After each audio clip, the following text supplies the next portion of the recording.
And good evening, everyone, in this Risingcord watch party. We're all back here. It's Calling All Heroes again, and well, it's a new year, which means new matches, new teams, and well, also in a new format. We are playing, I think, um, Calling All Heroes on the Faceit servers now. So hey, new time for everything, and what a great way to start it. My name's Saryamea. I'm your play-by-play caster for tonight, and with me is Rain OW. Rain, how are you doing this lovely night?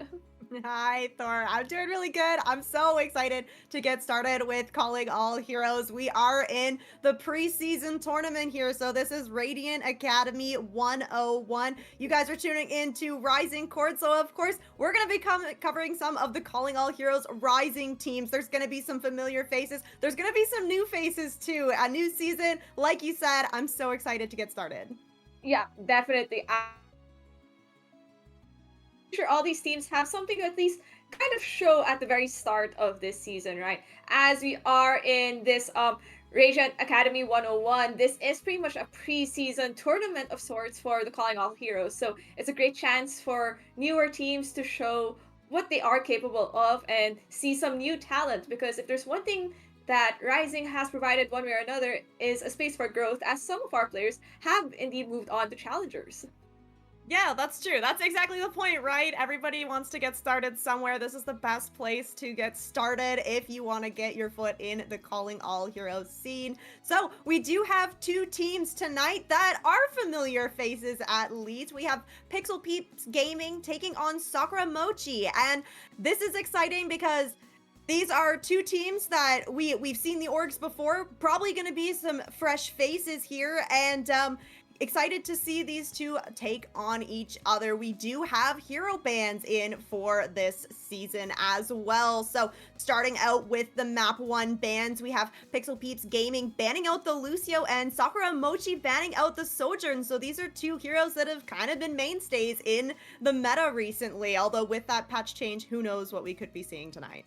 I mean, at the end of the day, I think these are still heroes that you're pretty much expected to see on a map like Control. Because if, for those who are dropping by and watching, our first map of the day is indeed Oasis. And I think if there's one thing we know about Control maps in general, is that it's very brawly. There's always one way or another need for this Lucio type of character. So the moment you ban something like a Lucio, you already have, sort of a limitation on what you're planning to run. So I think this ban of Pixel Peeps at the end of the day is really just for, you know, setting the comp that should be run on something like Oasis.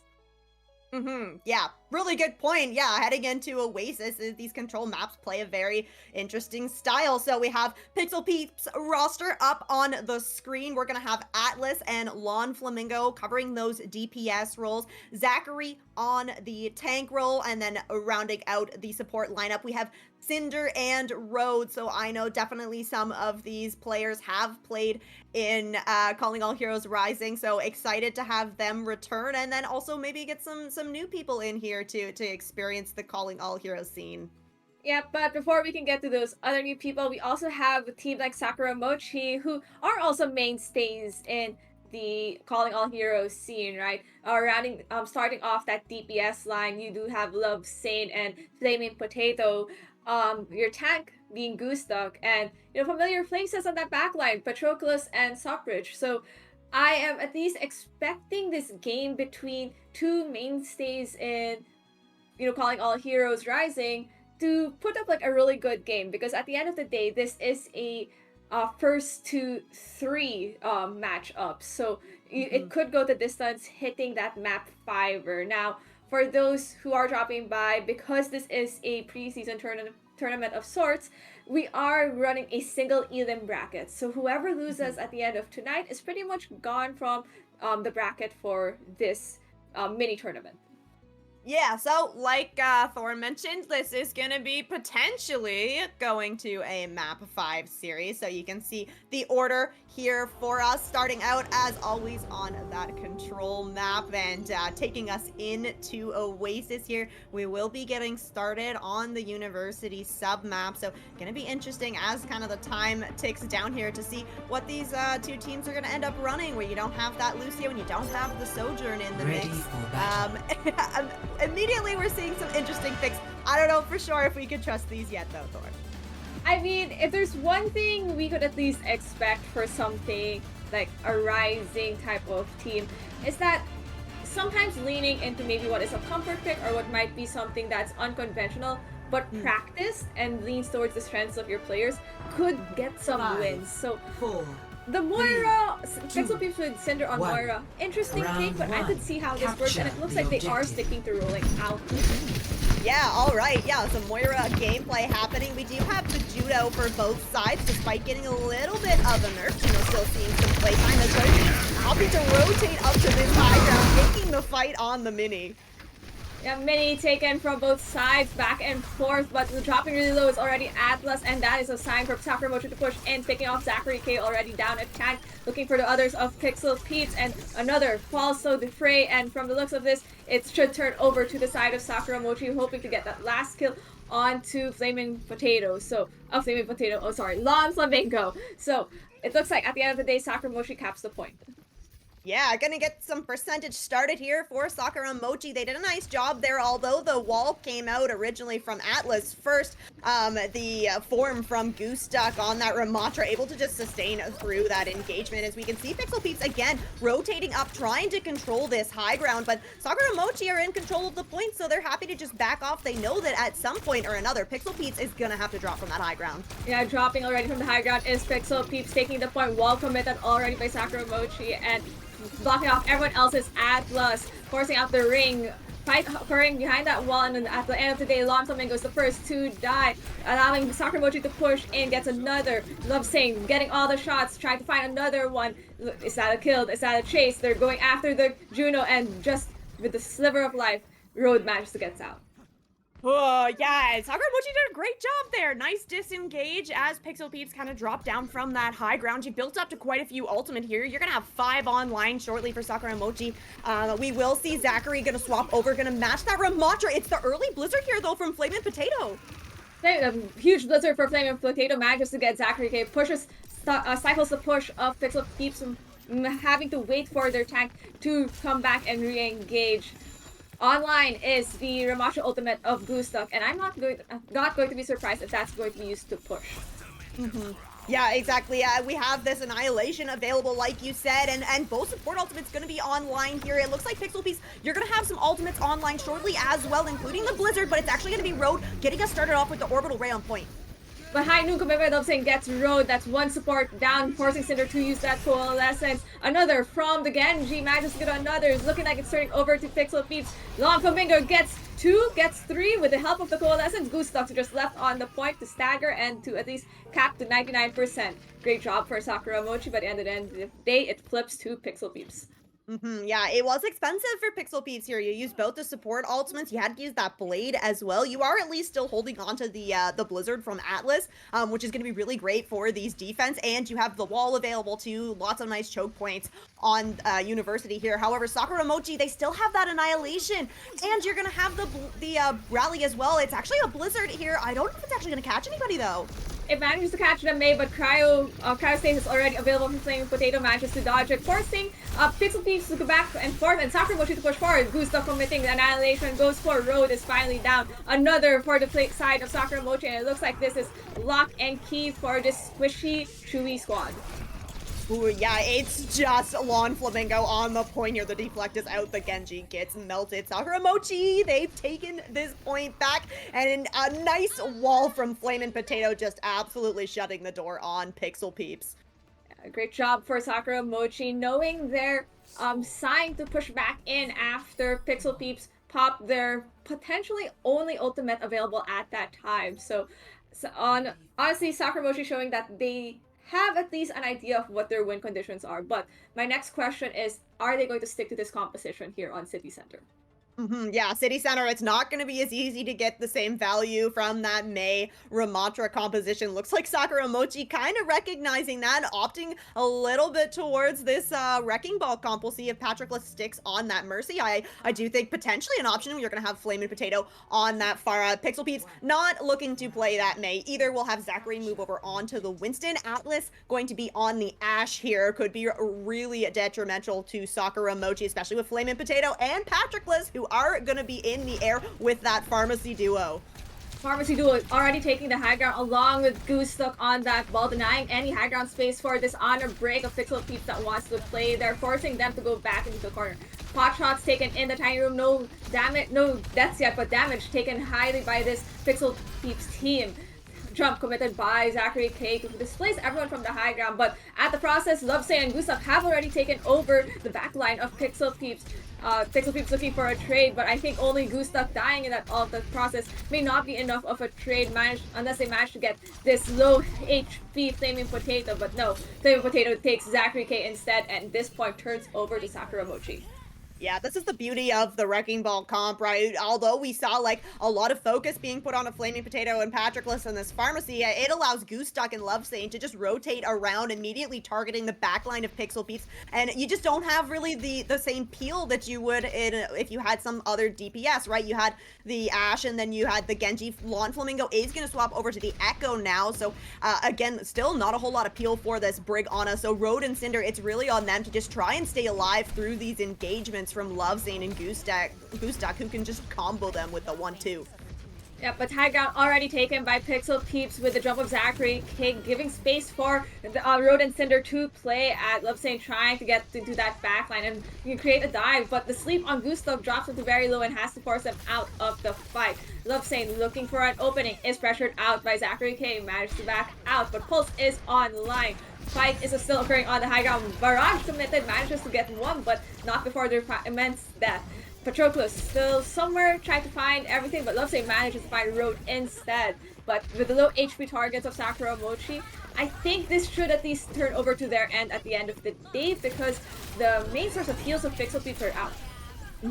Yeah, the recall here from Lovesane gonna keep them alive on the point, and although Pixel Peeps were able to flip this over, Sakura Mochi has the numbers here.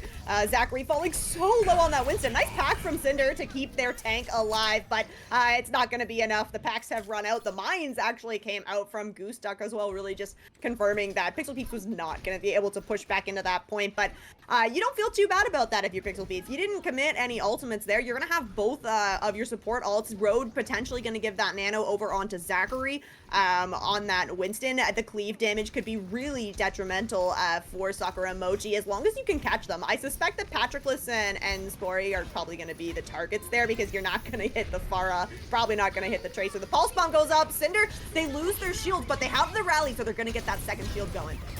Yeah, but in the process, Atlas has already fallen due to that engagement of the dive set of Sakura Mochi.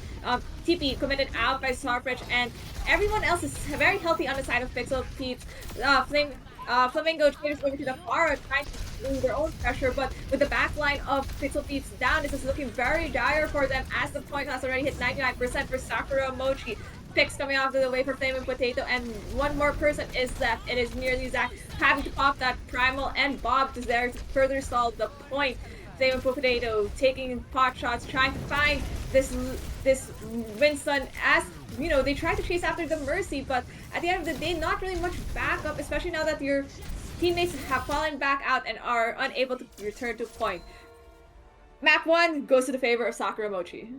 Really nice stuff from Sakura Mochi. It takes a lot of coordination to play this Wrecking Ball comp and also to run the Mercy, right? Because sometimes the Mercy can really get caught out there, but no, Patroclus did a great job of staying alive, play the game, going over to Gooseduck on this Ramatra. Did a really good job on University. I think that the Brawl matchup was a little bit closer here for Pixel Peeps, but once Sakura Mochi pulled out that Wrecking Ball plus Tracer plus Pharmacy composition, I think that Pixel Peeps just had a really hard time keeping up with all of the angles and all the damage that was being thrown at them. Exactly, but if there's one thing that at least Pixel Peeps have an idea of is what they at least want, how is knowing what Sakura Mochi wants to play and how they plan to play it. Seeing that they do have a Pharmacy in that pocket of theirs to play as necessary, they might need to tweak a little bit what type of backline they have and how they plan to sustain any dives in the future, because I think that has been at least their struggle just a bit, is their backline staying alive with these coordinated dives from Gooseduck and Lubsane.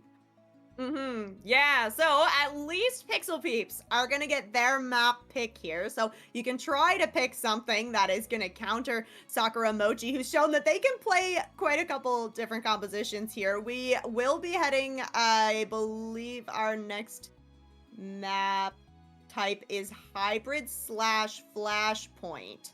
So we have the option of Blizzard World, Kings Row, or Suravasa. So it's interesting. We've combined the hybrid and the flashpoint map pools here. So we just have that one flashpoint available and then a couple hybrids to pick from.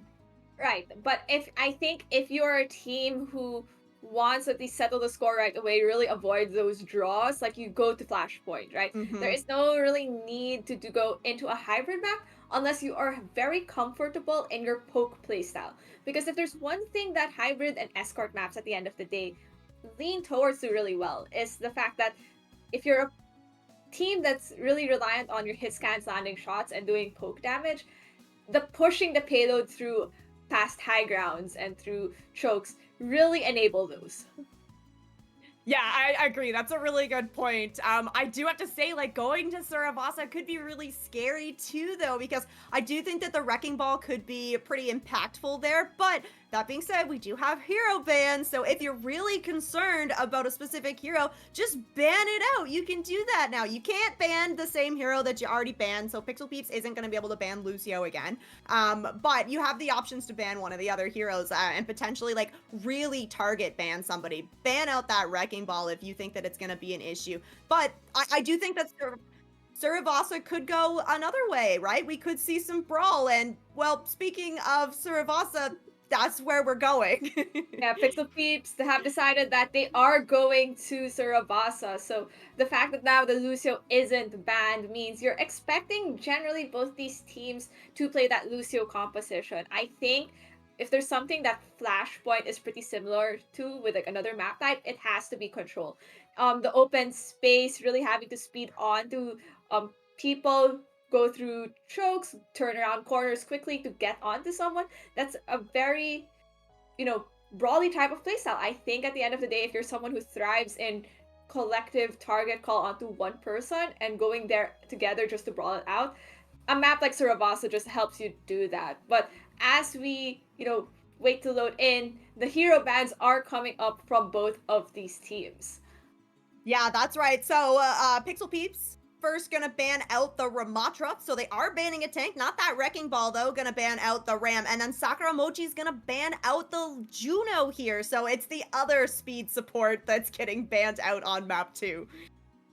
It's pretty interesting that for these two teams, what seems to be being banned, at least so far for this backline, have been speed based heroes, as if, speed is like such an important characteristic in how brawlier maps are played. So seeing the Mm-hmm. Juno ban, I'm not too surprised. I think if anything, Sakamochi may have opted to ban the Juno instead of maybe the Lucio again, maybe holding Mm-hmm. it as a potential pocket pick to ban down the line if it's ever necessary. But I think at the same time, just the sheer value that something like Orbital Ray can do is immense. Yeah, even though Orbital Ray costs 10% more now, it's still the same fight winning ult that it has been in the past. So I think that, like you said, Thor, it's like you kind of do still need to run some sort of speed, especially on Flashpoint, right? These maps are absolutely massive. And like you touched on already, a lot of it tends to just kind of be brawling, right? Even if you're playing kind of like a dive style, it still ends up as like a control point map. So you have to have heroes that can put map presence in. So I suspect that we will be seeing the Lucio from these teams potentially paired with the Kiriko as well. Lucio Kiri is still a pretty solid backline. I think that we have a little bit more variability in what we're going to see for the tanks here. Obviously, we won't see Ramatra here, but you could either play like the Wrecking Ball. We saw a little bit of Junker Queen come out on University, so we could see the Junker Queen. It was Pixel Peeps that ran that, so maybe you ban out the Ramatra because you're looking to play like that Junker Queen, right? Then you don't have to worry about the shield from the Ramatra, you don't have to worry about the Nemesis form from the Ramatra, and you can just really focus on doing damage. Exactly. That actually just might be the mindset of Pixel Peeps when it comes to the map they're to the character that they are selecting for the band. So if I were do if we are to at least theorize what they plan to play, is at the end of the day um what enables like the Junker Queen, because it seems like at the end of the Hmm. day Zachary K prefers playing that Junker Queen, because I think that was something I've seen them play from a couple of other times. Mm-hmm.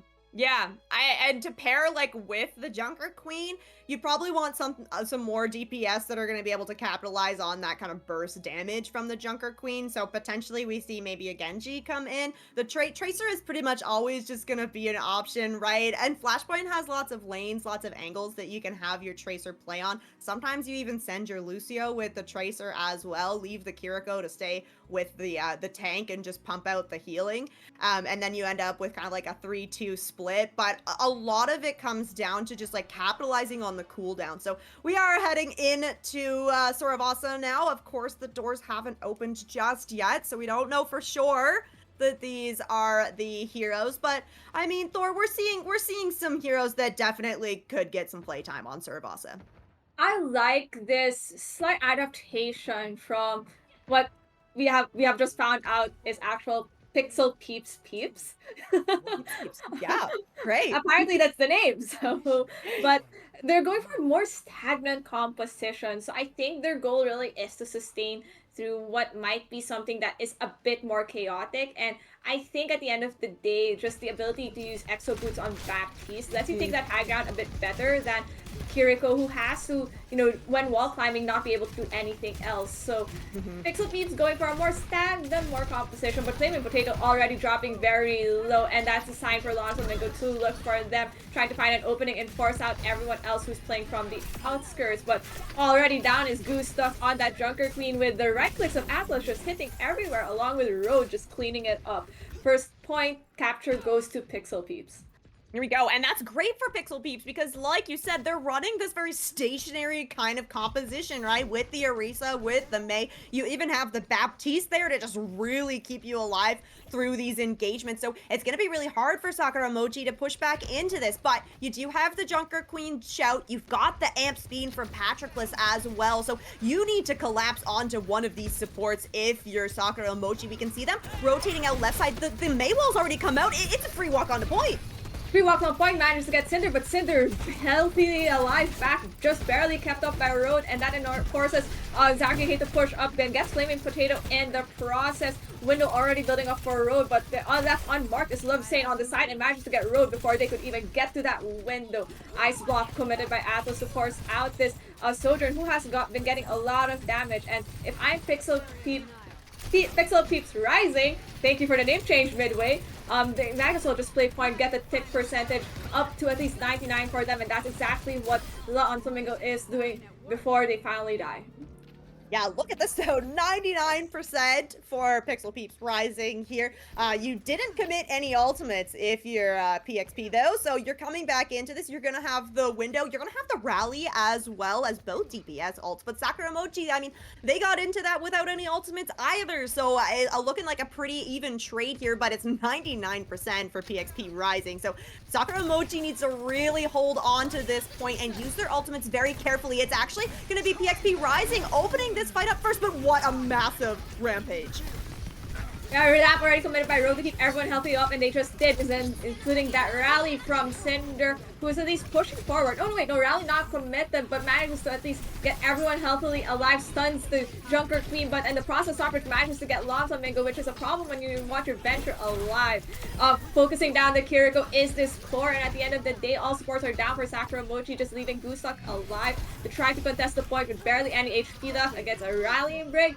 A huge ass force, and at the end of the day, this point turns over to PxP Rising with point capture going towards them at the end of the day.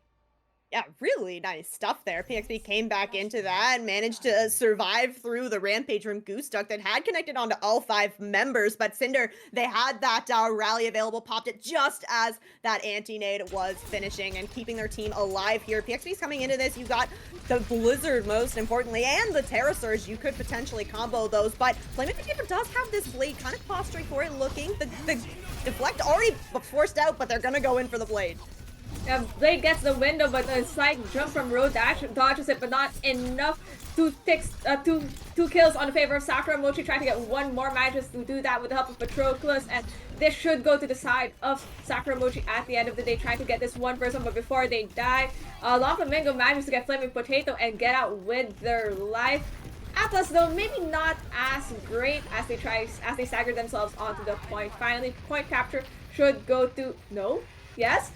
No, apparently no means no. We're still fighting the point. Again, PxP Rising finally back with that assault of the DPS line. Terror Surge committed by Zachary K gets none, but forces out the beat. And through all of that, point capture goes to Sakura Mochi, but the fight is not done.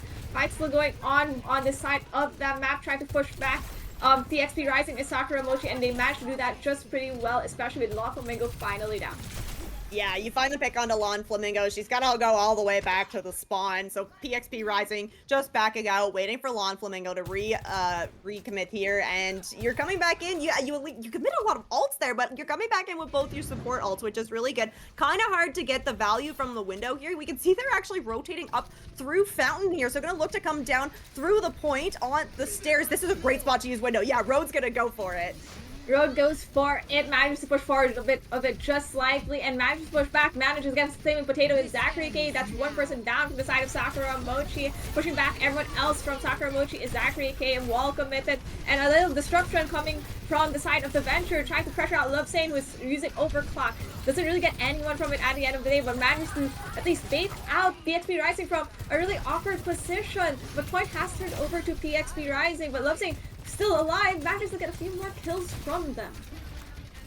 Ooh, really nice here. Sakura Mochi trying to just finish off these last few members of PxP, but the point is in PxP's favor, 40% and gaining here. Honestly, if you're Sakura Mochi, you either have to commit an ultimate now or just back up. Yeah, I think backing up is the play, and I think Flaming Potato has seen that and is slowly backing up, especially now that Love Sane has been tossed off the map with that Orisa Lance. Looking at the ultimates available, Flaming Potato and Lawn Flamingo are pretty much the only ones online with ultimates for this next fight. Oh, sorry, Zachary K also with a Terror Surge incoming. So you're probably going to be seeing Sakura Mochi create an opening for Flaming Potato to at least get some value with this barrage, but with what PxP Rising has, that might be a bit of a challenge. Yeah, it's gonna be hard. It's gonna be the tectonic shock here from Lawn Flamingo to start everything off. You get the lamp out from PxP Rising as well. This is the chance they go for the barrage. Unfortunately, Flaming Potato only gonna find the one. Hot Stuff Potato only gets one, but what's hot is PxP Rising still getting the kills after kills, gets that Junker Queen, and is just looking dire for Sakura Mochi as that person left is just your Kiriko, and at the end of the day, that's not really who you want still alive. Second point goes over to PxP Rising, and this is match point pretty much for this map.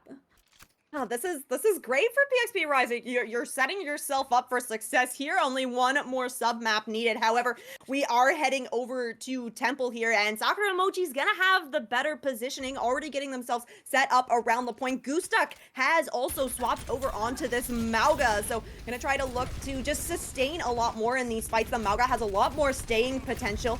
So we'll see if they're able to stay alive through it. It's going to be Road starting us off with the window. A charge in from Goose Duck to try and negate it.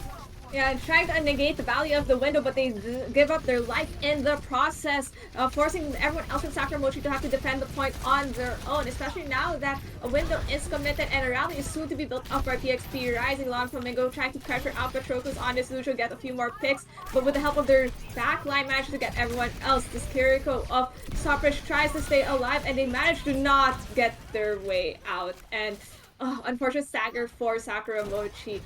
11% and ticking for PxP Rising. PxP Rising also still holding on to that rally. Zachary K has that Terra Surge ready as well. We'll see what Sakura Mochi can do with 2 support ultimates here. If Stoppage can get the right angle, nice rush right onto the point, but no, it's an aggressive Terra Surge to start things off. Yeah, aggressive Terra Surge, but that really comes with the Kiriko Rush to counter it, and I think the Kiriko Rush has created more value instead, isolating everyone else from PxP Rising, and with that, Sakura Mochi can just walk onto the point. Unfortunately, in that fight, Lobsane had taken out Law Flamingo pretty early, so PxP Rising was already down a player when they pushed up with Terra Surge. So just really unfortunate timing of these deaths from the players of PxP. Yeah, Sakura Mochi did commit both those support ultimates, but in the meantime, you picked up some DPS ultimates, and you're gonna have that cage soon from Goosduck. Not a whole lot that PxP can do to counter that, except maybe Atlas wants to use the Blizzard to deny that cage if too many of PxP Rising get caught in it. We can see that PxP is rotating out towards the left here. You're gonna have that Tectonic Surge available from Lawn Flamingo. We'll see if she opts to use this onto the point. Actually, Cage, though, committed first. Oh. Cage committed with the barrage, realizing that the only play of PxP Rising is to Blizzard to counter that cage. Flaming Potato just goes into barrage, two ultimates committed by Sakura Mochi, but they are key ultimates comboed together to deny any push for PxP Rising. 70% and ticking for Sakura Mochi. I think if I'm PxP Rising, you might as well just give up the point at this and fight for fourth. Yeah, 90%, you're just really not going to be able to get a touch here. You can see that PxP is kind of positioning like they want to, and yeah, it is going to be Lawn Flamingo. She'll get the first touch here. The rest of PxP trying to follow up. Lawn Flamingo's going to fall first, though, so it's not looking good for Rising as they try to push on to this point. I think if I'm PxP Rising, I'm just waiting for another ultimate to be committed by Sakura Mochi, but none are committed so far, forcing out resources as Zachary K, and I think nothing else could have been forced out of them. This third point, dodging, match point by the sliver of their teeth, is Sakura Mochi. They find another day on this fourth point of Surabasa. Yeah, we will be heading over to Ruins as our fourth point here. Sakura Mochi looking to tie things up. Both teams going to be arriving at the point pretty much at the same time here. We do have the overclock available from Lovesane, and Sakura Mochi is getting positioned a little bit better here on the point, but PxP does have the ult advantage here where you've already got that Terra Surge online. You're going to have the Tectonic Shock from Lawn Flamingo as well, but as the point's opening, PxP needs to get some space here. Yeah, Suzu committed already by Slotfish, seeing that opening. Zachary K goes in, gets one with that Terra Surge, but the overclock by Lovesane manages to get another, and the damage for the DPS line of Sakura Mochi is melting out everyone else. Atlas still alive, acting as the tank for this PxP Rising, but the shots of Lovesane are crazy, and just landing hit after hit is up to the support line to really just slightly force out other resources before they ultimately die to just the sheer numbers of Sakura Mochi. Yeah, beautiful stuff there from Lovesane. She combos that overclock with the Kitsune Rush from Soprik, just dealing out massive amounts of damage. We will see a swap here from PxP Rising. Zachary going to match on that Mauga. It's going to take a little bit to try and build up to that cage, and we see the Goose Duck does already have it available. Flaming Potato gonna have that barrage too, so potentially that deadly combo that we saw on Temple gonna make another comeback here. No Blizzard available just yet. The rally's gonna be committed here. The rally committed, but that rally is keeping up everyone else healthy except for Zachary K. Window also still online, but not being used. PxP Rising opting to just not use another ult. I think my question for them is going to be, with this 71% and ticking up, are they going to try fighting for this point again, or are they going to risk it all on that fifth point? Oh, yeah, it's a tough call, right? I mean, this Flashpoint maps, they just tick up so quickly that you're gonna have such a messy fight, and we can see PxP just kind of hanging out in the choke point there. They're not going to have a touch onto this point. Zachary goes for it, but it's too late. The point has already ended. Zachary just going to die on point to the hands of Patroclus, and this is it. We are going to a fifth point. Everything here and now on Palace. We'll see who's going to take Suravasa, and it looks like PxP will get set up first here. You have those ultimates that you didn't use last time, so you got the Blizzard, you're gonna have the window as well, but Sakura Mochi is alt cycling really well too. Lovesane has that overclock available. You have the beat from Patroclus just to sustain you through this next fight. It all comes down to, I think, which one of these tanks is gonna be able to stay alive the longest. Yeah, if you're just looking at sheer healing numbers, it should be PxP Rising, but with the overclock of Sojourn on the line, that's making it even harder for PxP Rising to peek through it. But Looks like there's a support line trade for both sides, but Gustav has taken another from their life. Both teams even, no tank on the side of Sakura Mochi, and this is looking in the favor of PxP, especially with Widow committed. But Truco's having to beat just for themselves, and Soldier hoping that Lovesing creates an opening for them to turn things around. But from the looks of it, this might be a lost cause, except maybe that one shot could change everything. But with 53 HP, that is just a dream for them. PxP Rising take this 5th point first with percentage ticking up. Yeah, you see that, like, although there were some trades early on in that fight, as soon as Gustak on that Mauga falls, immediately it's advantage for PxP Rising, because that's just a massive amount of HP out of the fight, and Zachary stayed alive long enough through that, gonna have built up to that cage. PxP isn't working with anything else, but the cage could be potentially enough to bring out the fight win here. It's gonna be a barrage, but immediately Flaming Potato taken down by Road. Flank flank cage coming from Zachary came out to get a couple, and the team of PxP capitalized on it. Even if they are down, it is just a few players of Sakura Mochi left, and for Gustak, that is not a reason to stick around. This is last fight territory for both teams, and for Sakura Mochi, your question is who is going to be touching point, with your Lucio dying pretty later than usual, and it looking like Flaming Potato, who switched over to the Venture, has to be the one to touch, and it looks like they are indeed the first one. Yeah, on point. Overtime is starting here. The tectonic shock committed from La Flamingo. She has to go underground almost immediately to save her life, though. Yeah, tectonic shock committed hides for it, but Cinder's the first to die. Trades coming from both sides. No main supports for both of these teams, but what they have for Sakura Mochi is this overclock by Lovesing, and they are just getting picks after picks even without it. Look at that Sojourn E doing all the work for them, and with just that one skill, things turn over to the favor of Sakura Mochi. So, but they have a long fight ahead of them with only the Sojourn ult and Kiriko ult probably available for the next fight. Yeah, we did see big things coming out of that overclock plus Kitsune rush on the temple there. So we'll see if Sakura Mochi can pull it out again. You have the defensive advantage here. We can see that Sopridge and Lovesing are kind of set up on that high ground, so you can use the Kitsune rush from there down onto the point so that you have that kind of double control of the high ground. It is going to be the Kitsune rush and the overclock committed. Overclock committed manages to get this Brigitte, but looking like Road is being bothered by this Venture, and with both your supports down, if I am PxP Rising, I just go back. Zachary K, please do not stagger yourself any further. Maybe get the trade, and they at least managed to do so before the last fight territory. Now, they are walking with some ult to work with in this next fight. Yeah, you gotta hope if you're PxP Rising that Atlas can just do incredible things with this Blizzard. Now, Garden is a very wide open point, and Sakura Mochi is playing some of their members split on that high ground, so there's just no way you're gonna get all 5, but you can at least try to get some. It is the Blizzard committed onto point to start things out. And it's committed onto the Lucio, who's the closest to beat. No beat online. Venture ult is just the only thing left for Sakura Mochi to build, and Flaming Potato has to leave a bit just to gain their HP, but they melt so quickly. PxP Rising have turned this over with that huge made Blizzard by Atlas, turning the point in their favor and locking up Suravasa in their favor.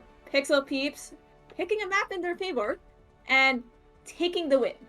Wow, getting us all tied up here. It was down to the wire on this Suravasa map. Yes, Flaming Potato, it's gotta be with the barrage, right? Yeah, the barrage plus cage combo, just one of the opportunities for this cage barrage. Just really awesome. Just lock everybody in. And the nice thing about these Mauga cages too is that a lot of the time, like, you're catching multiple players in it. So you're committing the cage, but you're giving an opportunity to your DPS to build up their ultimates. We saw that nice ult cycle on that Palace point. We saw the Mauga cage committed, and then off of that, the Venture able to build up the tectonic shock for the next fight. So really nice to see these Rising teams kind of locking in with the ult economies.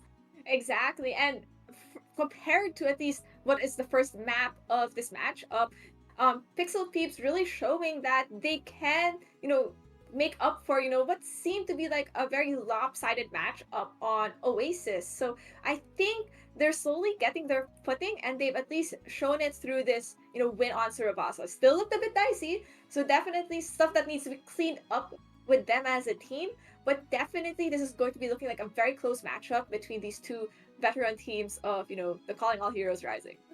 Yeah, it's exciting to see. I'm glad that this is not going to be a 3-0 situation. Both these teams coming out swinging. This does mean, though, that Sakura Mochi's going to have the next map pick. Although, we're going to take a quick prod break, so don't go anywhere. We'll find out what the third map is going to be after this.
We are back, everyone, after that very short break, but we are back with more action between these two teams. For us, joining us this wonderful night, I'm Maya, I'm your play-by-play caster, and with me is Rain, who is doing your color casting. So you've tuned into a match between two veteran teams of the Calling All Heroes Rising, PxP Rising, and Sakura Mochi. But hey, with their loss for tonight, Sakura Mochi have decided to bring us to Runasapi. Yeah, gonna go to a push map here. Excited to see what these two teams are gonna run. Runasapi has lots of options for us. We have seen, I think, Pixel Peeps doing a little bit better of a job on these kind of brawl compositions.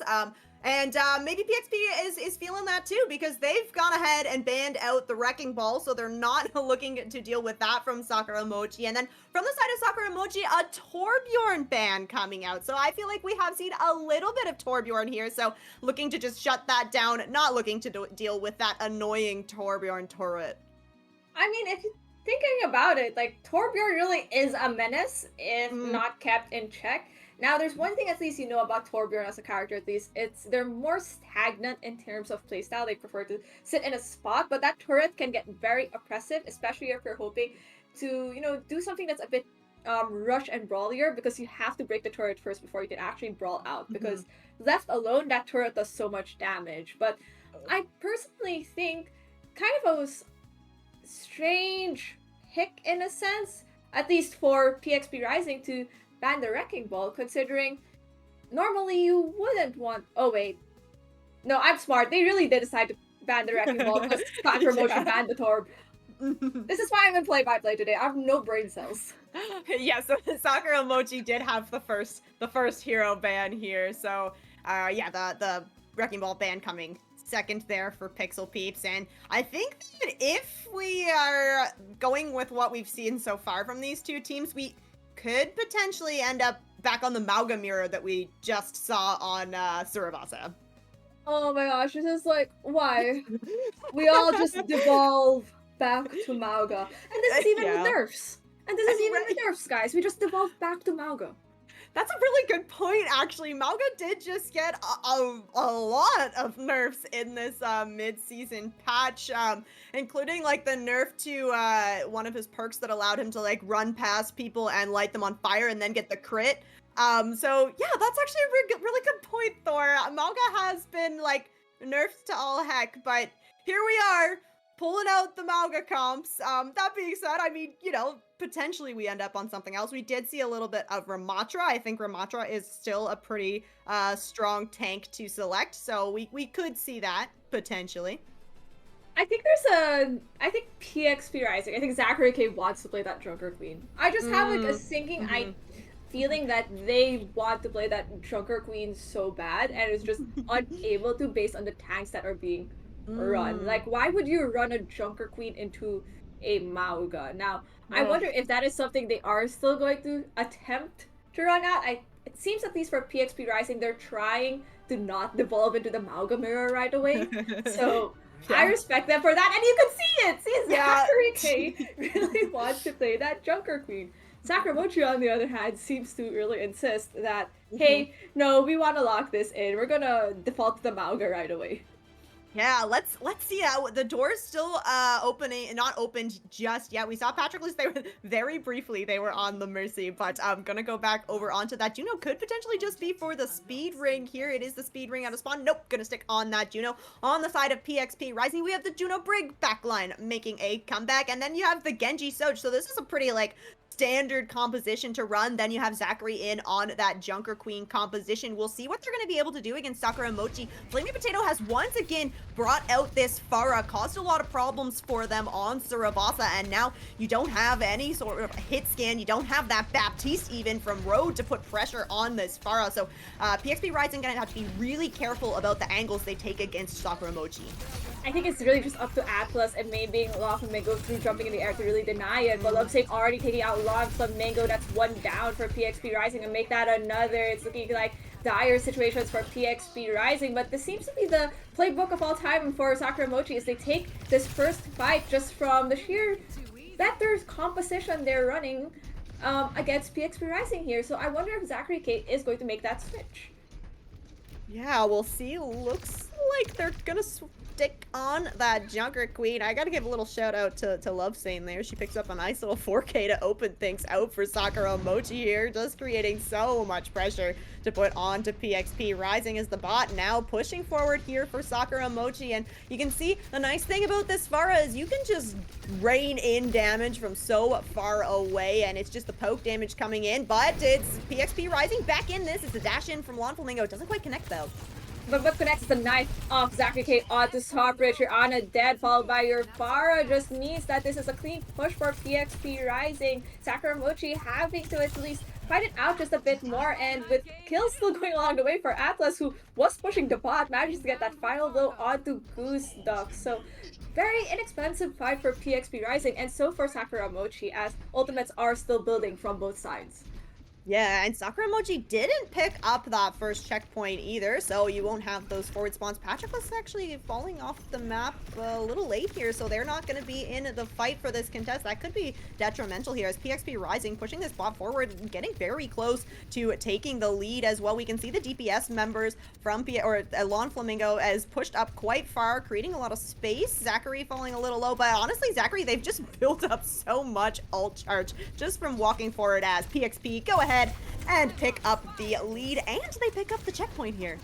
Checkpoint picked up by PxP. That's a win for them, realizing that they have decided to slightly back off to the corner, play their lives a little bit, find an opening to work with, and that overclock of Atlas might be it. No, it is instead this orbital ray of Road, counter orbital ray made, but the one of Road is just better, picking out Love Saint as Atlas takes the other pick.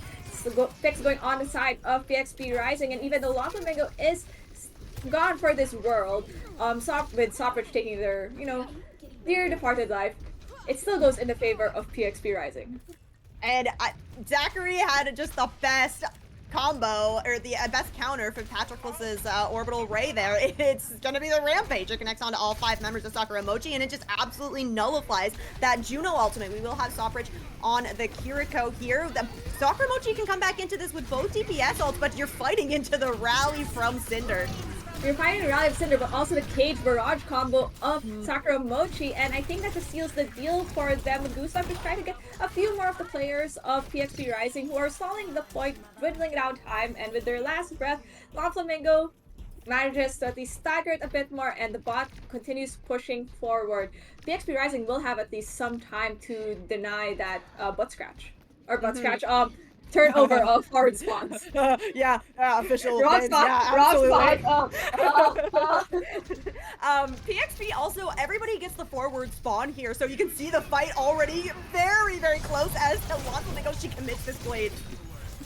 Blade committed, looking for the sparks, gets at least Love Saint in the process, and that's a huge pick as Love Saint has ult. Atlas pushing in. Overclock online possibly doesn't need it, but maybe you do with your Junker Queen down. But I think for the side of PxP Rising, they have decided to push everyone else as Atlas moves the bot forward, at least ensuring that it's not close to, the forward spawn, pushing it further, getting Flaming Potato in the process is Road on the backside, and on the backside is also this Junker Queen. Where is Zachary K going? Flanking towards the supports, but the bot is left all alone, and with a low HP Gustav, I think this is something that PxP Rising can pincer, and that's looking like might not be the plan. Yeah, it looks like Sakura Mochi not even gonna have to commit any ultimates here. You have the numbers advantage. Zachary, there we go. We found Zachary in the back line of Sakura Mochi. Picks Sofric here, and yeah, that means that Sakura Mochi does have to commit ultimates. And Sakura Mochi has to commit ultimates, and they exactly do that. Zachary K forcing out another ultimate, make that 2 from them. Overclock and Rush committed. Sakura Mochi going to this next fight with Juno ultimate, and PxP Rising has, what do they have, Rain? Yeah, look at this. We got the overclock. Zachary has this Rampage again. We saw them use that to counter the Orbital Wave from Patroclus. And Orbital Wave is such a fight-winning ultimate that if you can shut down, get that anti-nade, that's going to be a massive win for PxP Rising. But it all, actually, no, they're going to engage with Rampage here, and it finds Ford. Yeah, Fight Spark gets Love Saint. That's your main source of damage down. No more DPS. This is all means that Gustav has to at least play their life, create an opening with this orbital ray that Patroclus committed now that there's no more Rampage. But with Sopridge dead, only 2 up for Sakura Mochi. This is looking like a lost fight. So unfortunate for Sakura Mochi is they lost their orbital ray in the process. I like that from PxP Rising, right? You want to, when you're playing this Junker Queen composition, this isn't a sustained composition like the Mauga is, right? So you really want to be taking these kind of proactive fights, finding the picks early so that you don't have to sustain through this Mauga, plus like the Pharah poke as well. It's another, Cage Barrage coming in. Cage Barrage coming in, gets some value, gets everyone low, but it's looking like turning to the favor of Sakura Mochi with terms of the picks. A few more players of PxP Rising still alive, trying to get this last rallying brig off the point, and it does go in their favor. So PxP Rising, though, it's kind of a costly fight that they lost.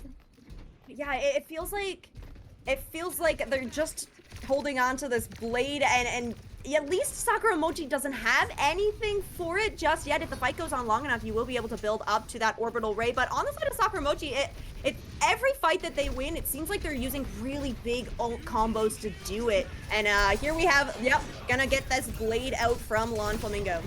Now Alpha gets one, gets two. That's two people off the board for Sakura Mochi. Make that a three, hopefully. The Patroka's still dodging them, leaving. But with their HP dropping low, at least Zachary cleans it up for them before Alpha just gets run over by the Mauga. So unfortunate, but the fight still wins in the favor of PxP Rising as they continue pushing the bot back to, that forward spot, juicy forward spot that they want. But with their Genji down, they're kind of like baiting a few more cooldowns from Sakura Mochi, potentially that run of Mauga, but ultimates online.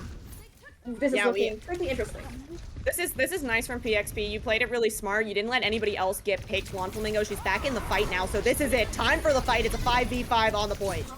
Yeah, Suzu already committed, but Don Flamingo dropping really low, needs to go back to their supports, but not enough healing coming from them. Rush committed by Sakura Mochi, but huge ultimate from Zachary. K creates an opening of 3, making that 4, potentially try to get this Mauga and try to stay alive, but with all the damage coming in, is not looking so great. Atlas at least manages to get their counter Soj, and the fight, just using one ultimate from PxP Rising, manages to turn around the point. Oh, I'm sorry.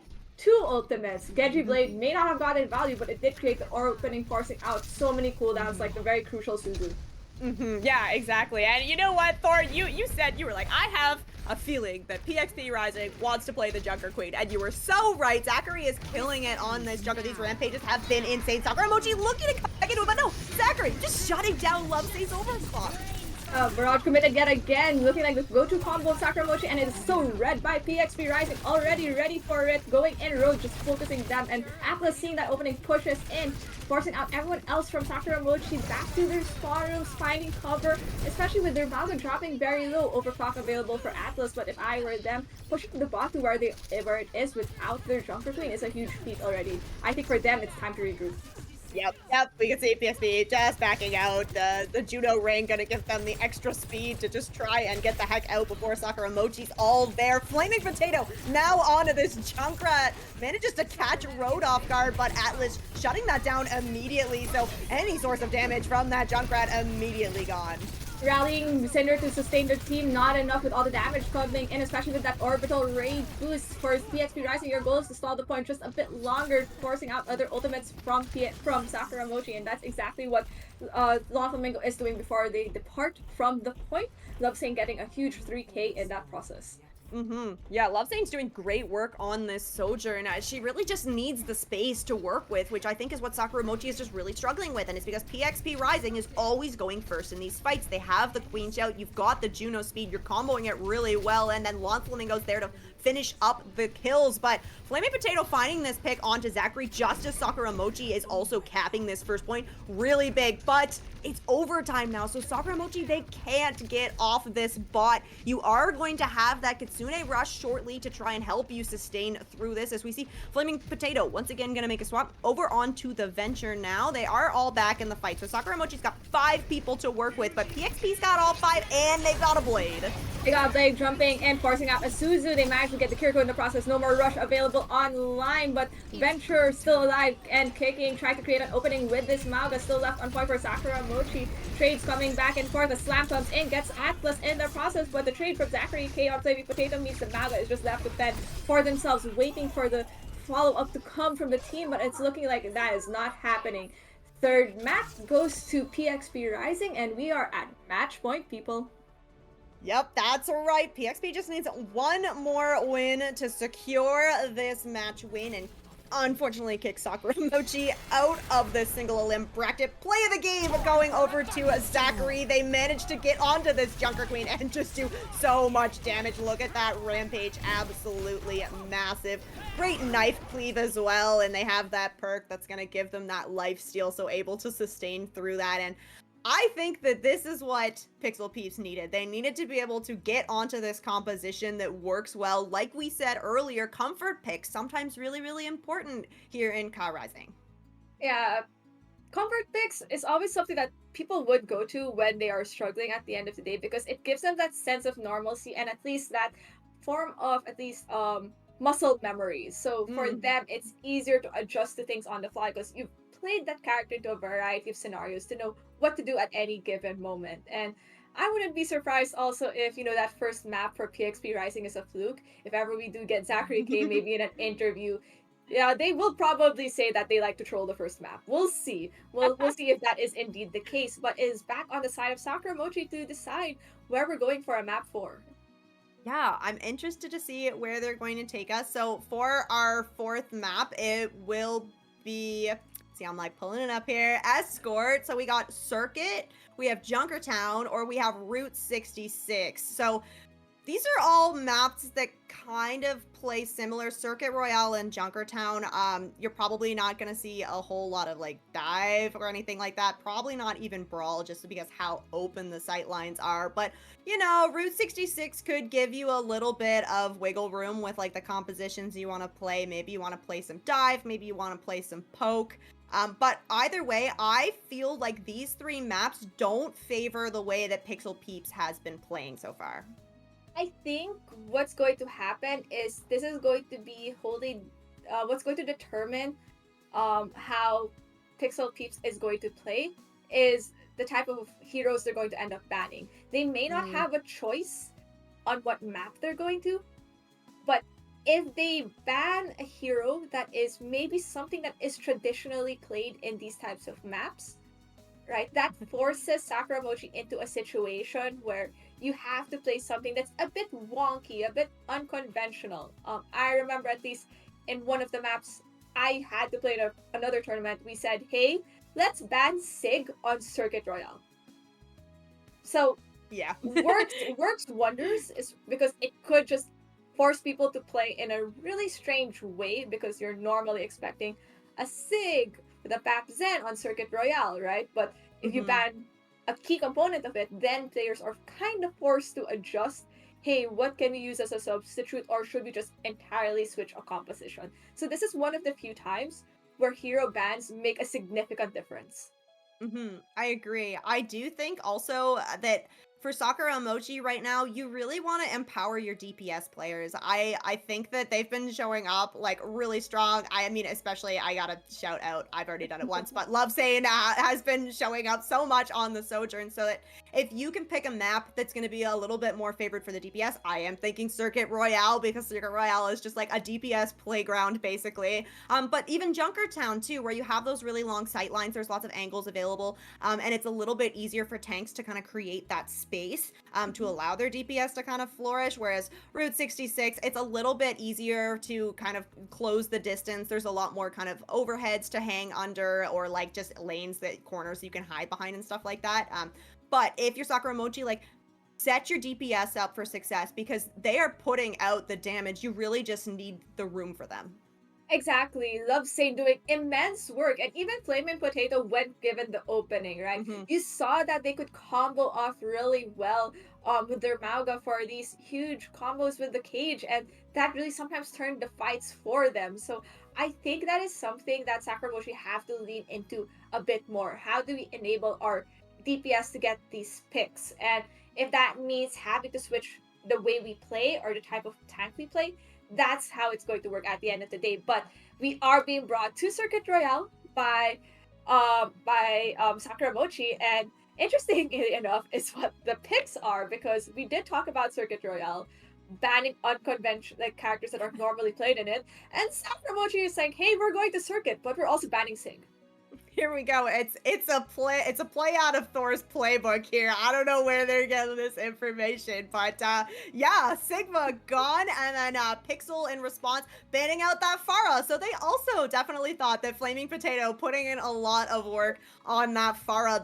This is interesting because like you said, like Sig is such a mainstay here for Circuit Royale. So it has me like just kind of wondering like are we gonna force the Junker Queen if we're Pixel Peeps? Are we gonna force like the Ramatra if we're Sakura Emoji? We also saw Sakura Emoji like favoring that Mauga as well, so maybe you go for that. But the thing is, again, Circuit Royale so good for DPS that like you need to be really careful about the tank that you play because if you play the Mauga Dialga, well, you're basically just an ult battery for those DPS. You don't have a shield to protect from any of that incoming damage, which is basically why you play the Sigma. So, yeah, super excited to see these hero bans, and it just opens up a lot of questions.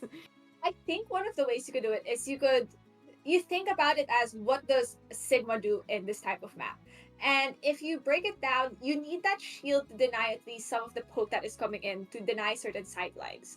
And the other one is just the sustain when being rushed on. So one way or another, you need a tank that fills in one of those gaps, and that kind of dictates how you want to play. So some people could opt to say, hey, we can maybe play the Ramatra, but be a bit like more aggressive than Mm, stagnant as a Sig. So think about it mm-hmm, as maybe being a bit more forward up with the Ramatra and giving like that longer space for your DPS to work with if you still want to play that double hit scan kind of scenario. Or if you're someone who prefers to really just be more on a rushier type of playstyle, right? You could just full in send as a team with that Orisa eating all the projectile damage and you know eating all that projectile damage and then just brute forcing your way in. So I think there's a variety of ways to deal with it. I think what's going to matter is how your backline is going to look like. mm. Because your backline, I think, dictates more how you're going to end up playing this map. Yeah, give us Zenyatta, please. I'd love to see some Zenyatta. The Discord orb is so impactful, especially like on Circuit Royale, where it's so hard to find somewhere to hide to cleanse that Discord orb. Because this is actually one of the few maps where it's like you just don't necessarily need the speed. It's common to not have the Lucio or the Juno on Circuit Royale. But of course, yeah, no, as I'm saying that, Sakura Mochi rolling out on the defense. Patroclus is on that Lucio, and then yeah, Gustak on that Ramatra. So this is like you said, Thor, like they're gonna have to play this a little bit more aggressive because yeah, Ram is not the Sigma. You're not gonna be able to sustain through the poke damage like the Sig can. And then we have Love Saint still on that Sojourn, Flaming Potato on the Genji as well as someone we don't really see a whole lot of Genji on the circuit where there's not really a lot of flank angles, but still very good for confirming kills. I think what I want to see from Sakura Mochi, if you are playing this Ramatra and in the moment you see what PxP Rising is going to be rolling out with, you have to aggressively go on the more stagnant targets. You are a more hyper mobile comp. Trust Love Saying to land these rails and shots from a distance and create that space for her in that chaos. But Atlas already trying to look for an opening and gives away their position. Lost because jumps in first. Gets two, jumps over the wall, manages to get two before dying. Big supports kills also. Hey, you take that trade. That's a 1 for 2. And it's a DPS that you lost. Not even your supports. On for Sakura Motion you lost 2 supports and there's a pause. Wow, absolutely beautiful from Lost Living Go. The flying Junkrat. You see, it's funny because they banned out the Pharah, but then it's like, oh, it's okay. We have a Junkrat that can just fly from the air and absolutely delete your backline. And yeah, you take those traits. You will trade a Junkrat for both the supports any day. That is terrifying. I like just imagine like a Junkrat coming from like the air all of a sudden you're wondering where the damage is coming from. But you know what? I think that's the reason why a certain someone hinted to go to Flamingo's POV in the PxP attack. And we weren't given the POV we would have wanted. Apparently we could have seen that crazy jump over That's and wild. 2K. It would have been funny to see. I really liked the Widow pick too because everybody is like seeing Widow shots come in and everybody's like turning and looking at the Widow and then you don't see the Junkrat just falling from the sky onto your support. So we do have a pause here. That was from the side of Sakura Mochi, but we are back into things here as Sakura PxP is pushing this point forward, and we do have Flaming Potato over onto the Hanzo now, and then Lawn Flamingo gonna go over onto the Genji. So no more Junkrat shenanigans. That was just the first opening kills for them. Yeah, but creating already the space is PxP Rising. Zachary K jumping in, taking out the back line, and it looks like this allows room for Atlas to take some shots. And looks like he's trying to do the same, but isn't having as much room to do it, especially just with the amount of damage that this Widow scope shots may be able to do if it just lands. But all the space already being made by PxP Rising at least pushes the cart forward with Gustav just trying to keep it alive, but from all these trades coming in, it's looking very purple on the screen, and PxP Rising should at least cap this point. Yep, gonna go ahead. There we go. First point picked up. More than 4.5 minutes in the time bank. Not too bad at all. Juan Flamingo gonna fall to Soprich there, but Soprich will pay with their life. All traded up, and it's still PxP Rising pushing this cart forward. We will see Goostek move over, gonna match on the hazard, but Zachary already has this downpour available. PxP is gonna have both support ultimates as well. We have Soprich with the Kitsune Rush, but not much else to work with as we see Love Saint swapping over to that Widow and immediately finding some value. Yeah, Love Saint getting the opening pick, allowing for this rush to get value of Soprich going in, trying to create another opening, getting potentially another pick onto PxP Rising, forcing the wall of Zachary K. Another goes in the favor of Sakura Mochi, and this is just clean up on Al Squishy. Everyone else from PxP Rising has to go back in the spawn, and if you're Sakura Mochi, you've stopped the bleeding for just even a bit, giving yourselves some breathing room and at least more chances for your DPS line, which have swapped to this Hanzo Widow, to at least get the picks. Yeah, these are the one-shot potentials here. We will have Atlas popping those sights early, so Sakura Mochi gonna have to be a little bit more careful. Atlas trying to find some heads here. Sakura is just kind of backing up a little bit. We will have the rally coming in from Cinder. It's on the point, and the Dragons actually committed from Potato here as well. Not sure where those ended up, though.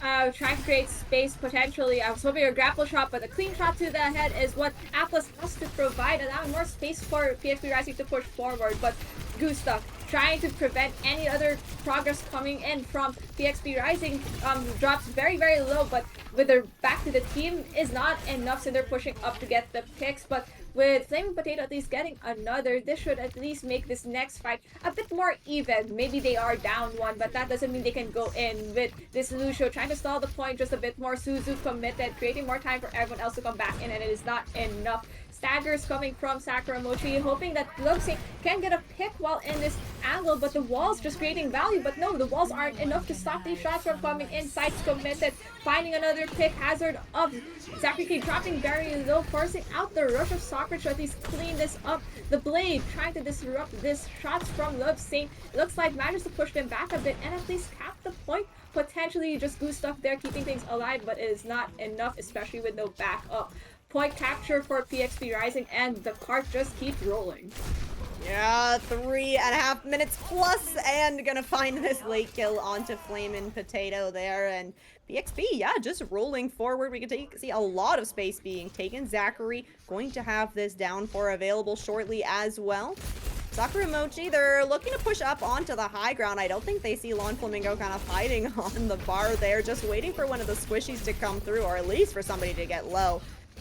Yeah, but it looks like Gustav already getting the pick on the road, followed by a Lon Flamingo departure. Means Sakura Mochi can push up, and for PxP Rising, that's a sign to get back to the spawn, regroup with everyone else, but maybe try to keep this high ground in their favor. Zachary K not really wanting to give this up, looking like a hazard be hazard on this high ground, making sure that it is kept in their favor. Clean shots from Love Saint, one more Widowmaker down, and that makes the push onto this choke point just a bit more dangerous for PxP Rising, but the fight is happening on the high ground with these hazards just going at it against each other back and forth, and Zachary K commits a jump hoping to create that opening, but the Dragons is the opening of Sakura Mochi instead. But no, it is not enough. Lon Flamingo gets another kill, followed by the follow of Zachary K, and for Gustav that they are gone for this world. But Love Saint, parting gift is there is no more Brig on the board. Yeah, and Break, it's going to take a little bit for Cinder to get back into this fight. All the while, though, at least PxP is getting some cart progress here. We can see Love Saint has this shield from Patroclus here, just taking some shots in on PxP Rising, but it's just a whole lot of hazard in the way. PxP's coming into this with a lot of ultimates on the board, everything except for that orbital ray. Sakura Mochi, you just gotta hope that Goostek can build up to this downpour, or yeah, Love Saint gonna find that early pick on Atlas. You don't have to worry about the Widowmaker at least. Rally committed by Cinder to keep everyone healthy and alive, but drops very, very low. At least gets the other brig in the process. Delay committed, trying to force out Softbridge on this Juno, manages to do so, forcing out also Love Saint into the spawn room because, well, when you're that low, you really can't touch points. So it's all up left to Goostek to stall even a bit further, and they do just that with the help of Flaming Potato on the backline, but not before they are parted from this world by Zachary K, who is struggling to at least get back with their team, especially with that wall behind them created by Goostek. Sakura Mochi, saving things a bit, have some room for breather with 1 minute 12 on the clock.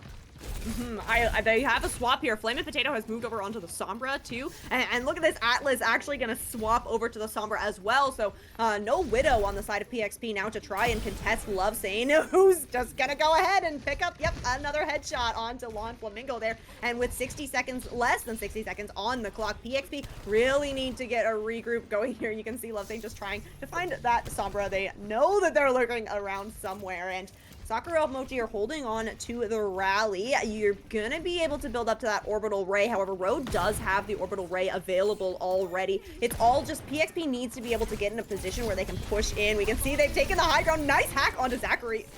Almost got off with a nice group from Patroclus, but just enough, but not enough to at least keep themselves alive, with Zachary K having to regroup with everyone else from PxP. 20 seconds on the clock, not 20 minutes. That would be terrifying in Overwatch. 20 seconds left on the clock, and time is ticking down. PxP only have this orbital ray to work with, and it's looking like it might be a dire touch. Atlas might have to be able to touch along with Lon Flamingo. One of them has to, with overtime already clicked, orbital ray committed from both sides. Yeah, the rally on the point here. It does mean that Patroclus has dropped off that high ground now, so Love Saint falling very low, doesn't have the brig bodyguard anymore. But Patroclus bodyguarding their tank instead to brawl onto this point, even with that EMP to at least seal the deal. This is looking like it's going to be in the favor of Sakura Mochi, just denying the card, just short of full cap on Circuit Royale. And honestly, that is still a tall order that PxP Rising has to be.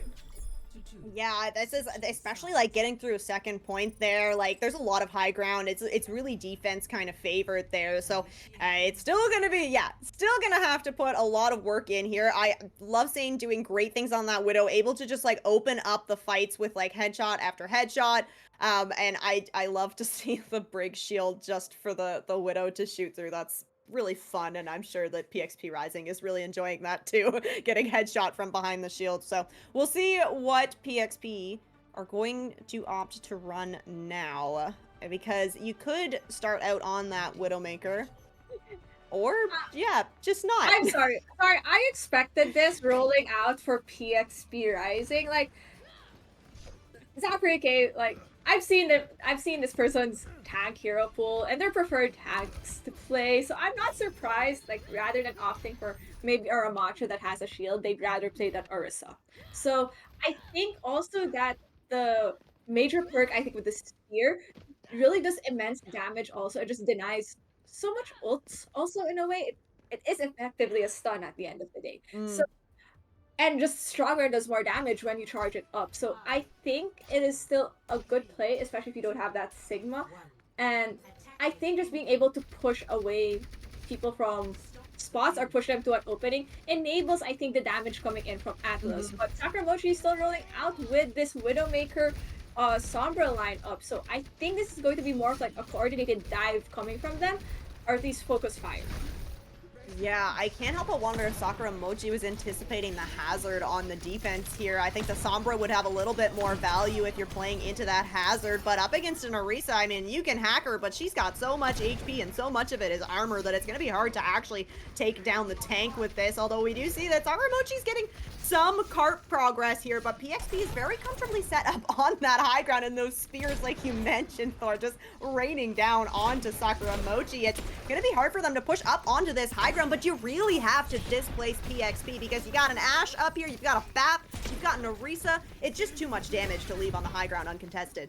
Yeah, but high ground already being slowly taken up by Sakura Mochi, and this is really from their hack committed by Flaming Potato managed to get the back tease, but with the Brig stuck behind them, at least keeps them all up alive. But Love Saint in the process of that chaos gets Atlas another pick in the favor of Sakura Mochi, looking like it is dire straits for this PxP squad as they are looking to just stall the point even further with Sakura K just being what they are, a tag with lots of armor on the point, but before they even part, Road manages to get the pesky little Sombra.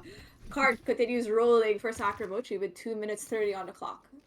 And that was good for Sakura Mochi. You've almost built up to the downboard. Both support ultimates feeling quite healthy as well. And that EMP. PxP, you did sustain through the fight, but you did a lot more healing the damage. So your DPS definitely lagging behind. Zachary will have that Terra Surge. And with the window from Road coming online shortly, you might be able to keep them alive. But already you've lost Lawn Flamingo. I don't know if you're going to have a contest here.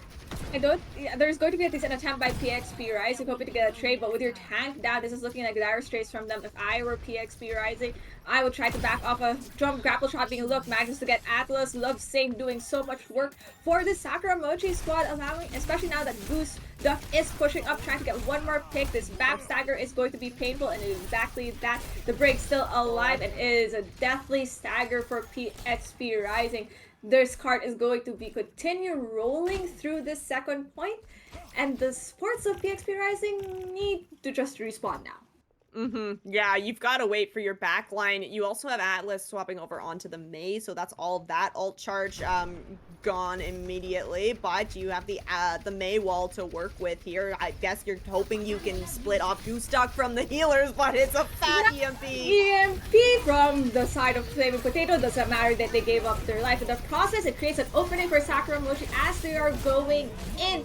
Goose Duck trying to create an opening even with that rally of Cinders. Terra Surge gets nothing from Zachary K. Just a few HP bars down, but not enough pushes forwards, trying to split off the hazard of Goose Duck. And sights are committed by Love Saint, trying to get a pick through that back piece window, which can be terrifying if you do not care for your HP. And with the deflect committed by this Genji, it's looking dire straight for Love Saint, who's trying to dodge a Genji, just not enough.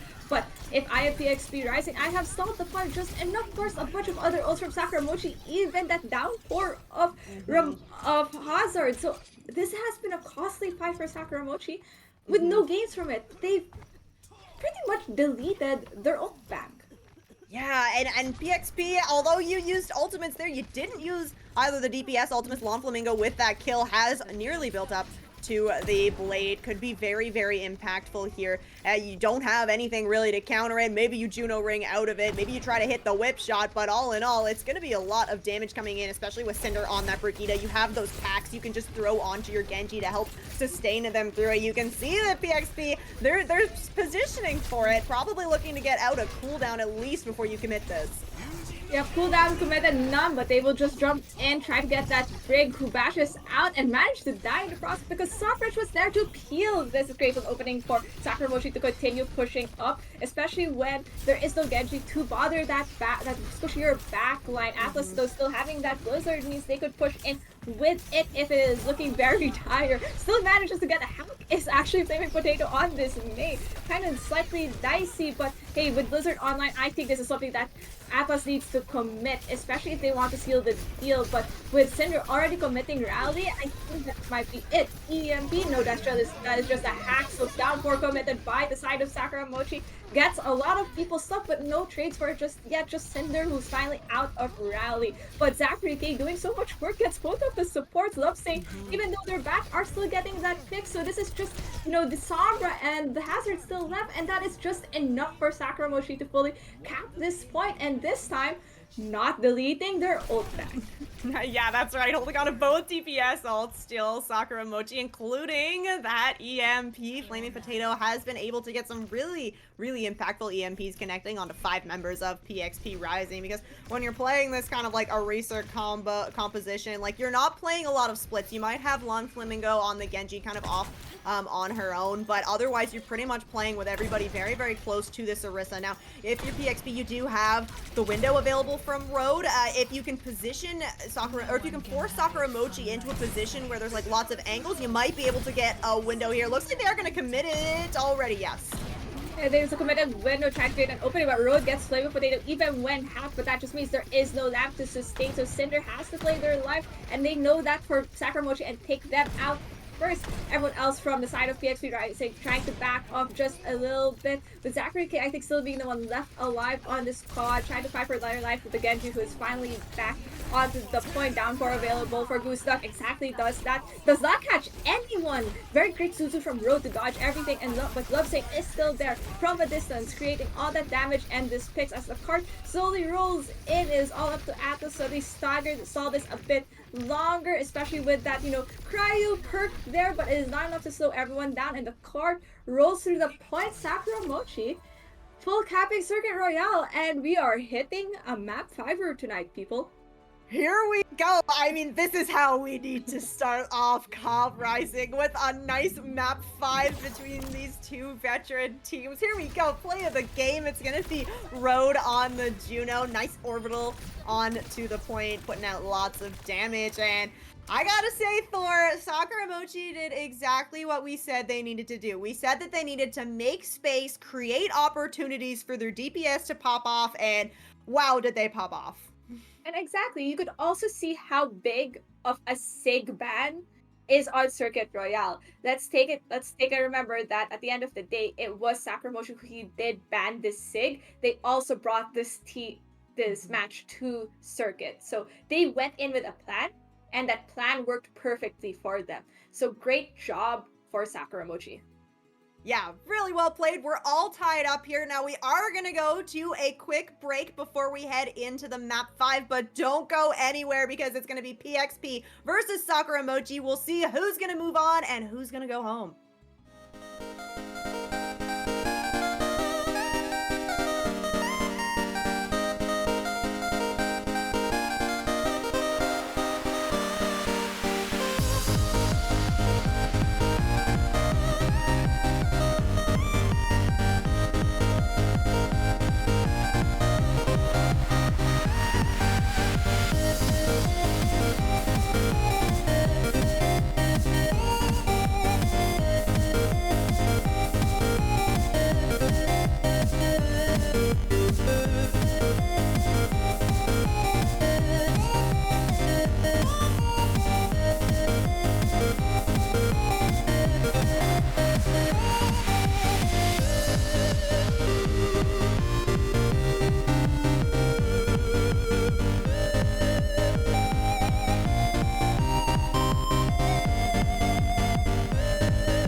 we are back for this nail biter, a match between two veterans of the Calling All Heroes Rising. Pixel Peeps Rising versus Sakura Mochi. We are at that 2-2 mark. Final map of the night, and this is looking like it's going to be one hell of a close match. And the sad thing is, at the end of the day, even though these two teams put up such a great fight, one of them will be eliminated from this single Elim bracket for the preseason. Yeah, it's really sad to have to go home after just your first match, but this is just the preseason, so we will be back, of course, once we wrap up this Radiant Academy 101 series. Yeah, so now that we're all tied up 2-2, Sakura Mochi winning that circuit map, it means that Pixel Peeps is gonna have their map pick again. Now, they did do pretty good the last time it was their map pick, so we'll see what they have up their sleeve for this one. I believe we are going back to control, but I'm not totally sure.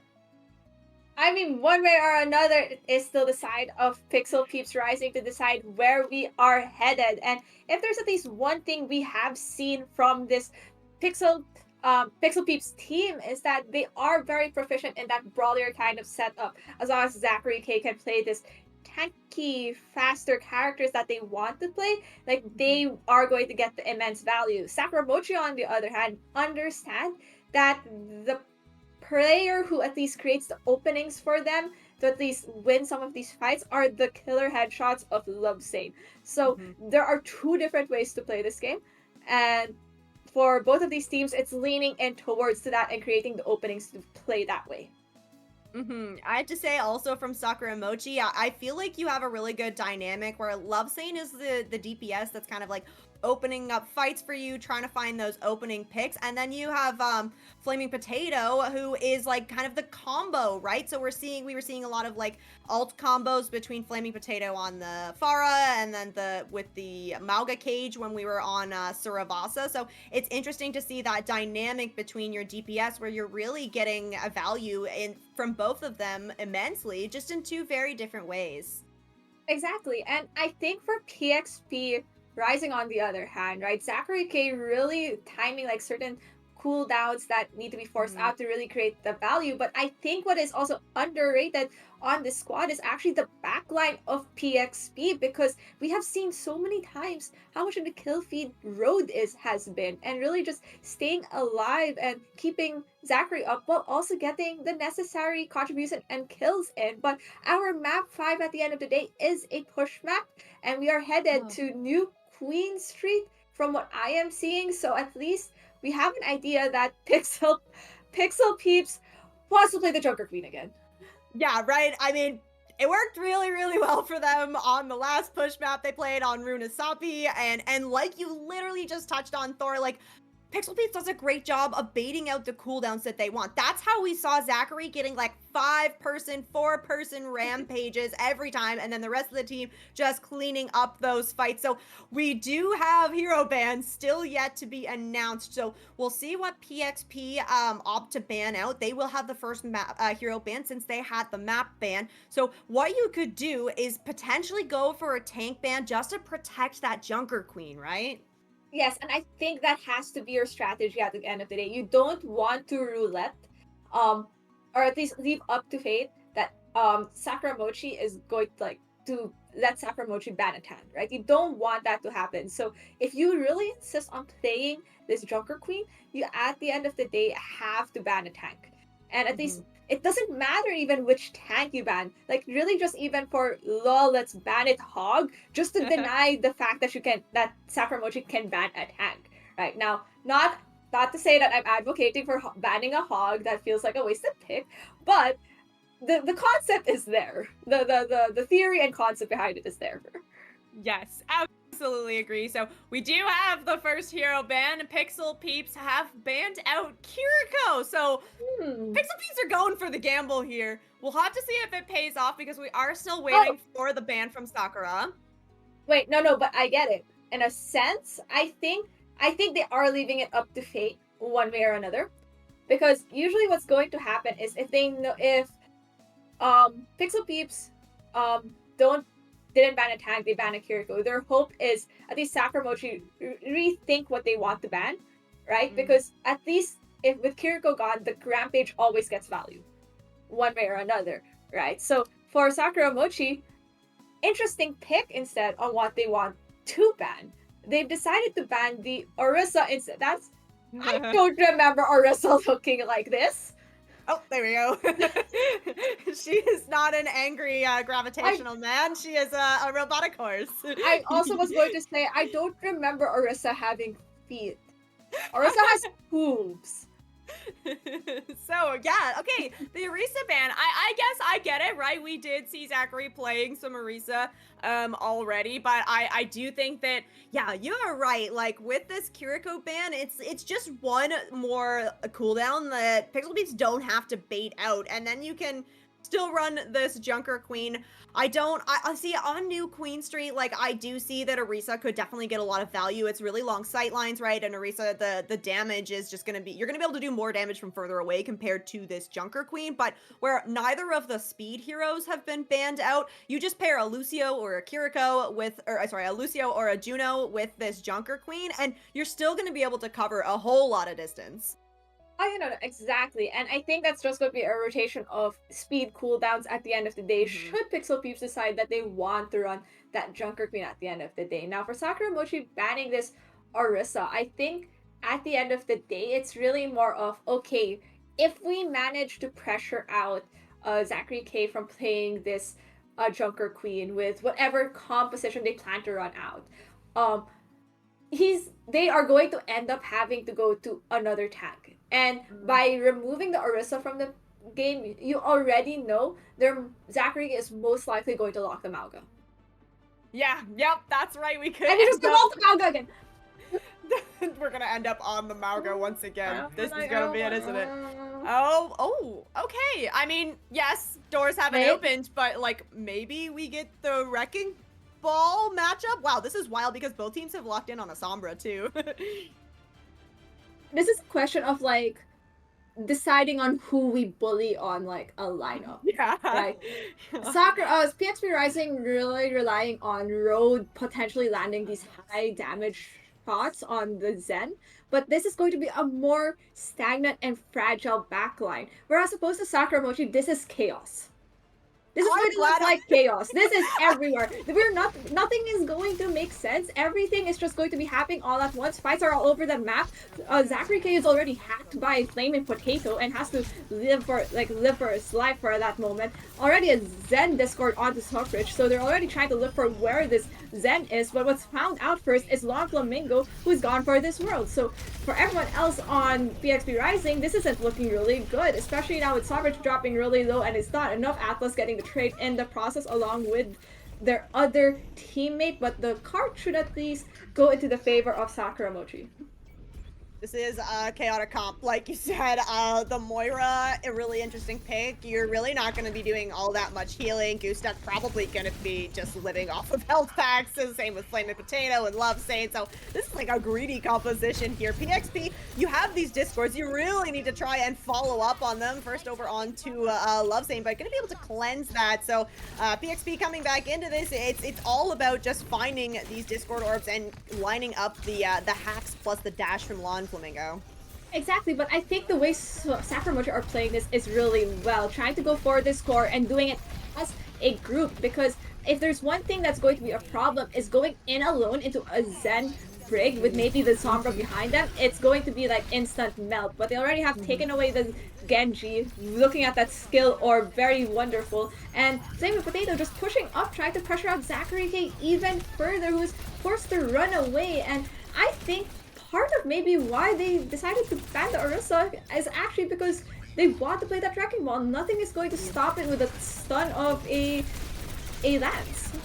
Yeah, and you can see, like, even when Zachary gets hacked by Flaming Potato, like, both these Wrecking Balls are able to sustain through these hacks, but let's see if they can sustain through the EMP, huge from the side of Atlas, and that pushes them forward. Rally committed also by Cinder to create even more space, but if you are Sakura Mochi, you will take that, because in the process of all that, maybe yeah, you lost your EMP, but there's also no more rally, and that rally is Mm. going to be needed to at least sustain through what is incoming from the side of Sakura Mochi. You have mines, you have a beat, and honestly, that beat, really the only thing you'd probably want to save that for may actually be that EMP. And if you're unable to save it for that EMP, that's just going to be an aggressive ult to use if you're Sakura Mochi. Yeah, it's gonna be hard, I think, for Sakura Mochi to get everybody in this beat because all 5 members are super mobile. Everybody's playing really split. The mines here committed from Zachary. It's probably going to allow PxP to actually push this forward. No, it's actually gonna be Gustav coming back in. Be committed by Patroclus to keep their wrecking ball alive, and it is just enough. Pulse Bomb also committed along with the Transcendence. There's a fight happening in this Mega Room, especially the Peel is coming back in fourth. Coalescence manages to get Lawn Flamingo, but Cinder at least gets Flaming Potato before they can do anything else trying to stay alive. A soft melee touch from Love Sane at least departs Cinder, and the bot goes back into the favor of Sakura Mochi with, still 6 minutes and 30 on the clock, and them leading in percent in at least distance. But your hope is to hit butt scratch at this point. Yeah, Sakura Mochi's getting pretty close, but PxP is coming back into this. You've got that Blade EMP combo. We can see Zachary, unfortunately, getting hacked once again onto this Wrecking Ball, but will be able to get the contest before the checkpoint's picked up. Blade Cometa gets one, looking for a second, searching for each target. Looks like everyone else from Sakura Mochi has backed off, but that has created enough space for everyone else from PxP to go in as Long Flamingo drops very, very low with the help of a Zen Orb to at least keep them up, but loses the fight to Love Sane. Love Sane very low, 39 HP. Is at least trying to play their life and manages to get to the safety of Softbridge, who is there to heal them back up. Ultimate's committed by PxP. Honestly, just that Blade, immense value. Yeah, and Sakura can come back into this with the EMP from Flaming Potato. It's going to be online really shortly here. Lovesane's going to be able to build up to that Pulse Bomb, but it really just comes down to this EMP. You got to connect onto Road on that Zenyatta. You can pretty much just delete the poor Omnic. And actually, though, Flaming Potato down. No EMP for Sakura Mochi.